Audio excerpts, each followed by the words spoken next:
Welcome all. Let's move on to the second part of solid state, the crystalline structure. Have you seen a crystal? Yes, you have. What is a crystal? It is a solid entity whose structural units are arranged in a well-ordered, regularly repeating geometrical pattern. Can you prepare crystals yourself? Yes, you can. You might have done an experiment of preparing copper sulfate crystals in your lower classes. I have given a link to a video on preparation of copper sulfate crystals in your course page. Do check it out. Preparing crystals is a simple process. To prepare crystals of a salt, dissolve the salt in a solvent and make a saturated solution. Now filter the solution. Then heat the filtrate and then allow it to cool undisturbed very slowly at a uniform rate to obtain crystals. Large transparent crystals of sodium chloride, lithium chloride, silver chloride, etc. can be prepared by melting these salts and allowing them to cool. The size of such a crystal depends on the rate at which it is formed. Slower the rate, bigger will be the crystal. Why? Because the molecules or atoms need time to find their proper position and arrange themselves in the crystal structure. What is crystallography? It is a branch of science which deals with the geometry, properties, and structure of crystals.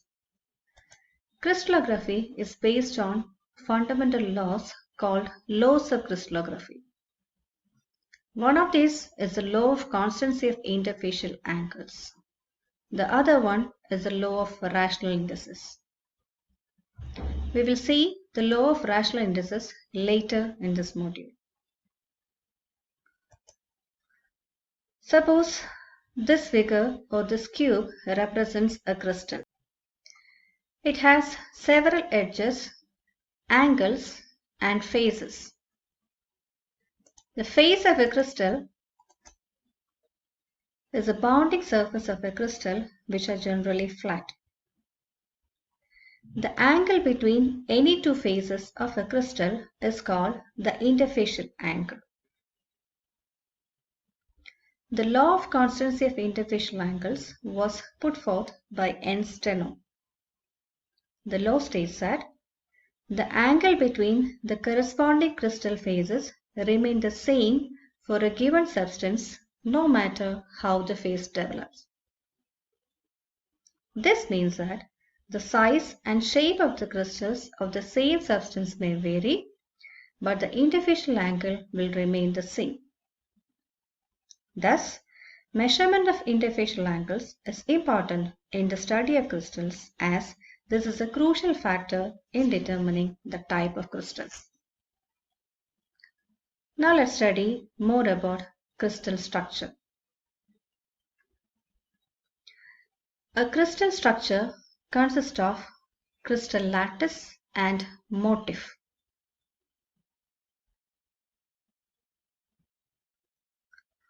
Lattice is an infinite periodic array of points in space. These two represent two different lattices with different array of atoms or different arrangement of atoms.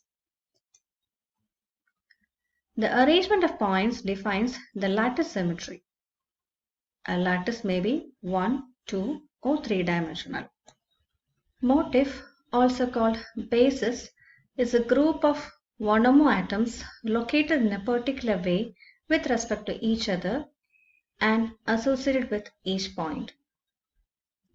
In this figure, these clusters represent motif. This represents motif. A crystal structure is obtained by adding the crystal lattice and the motif.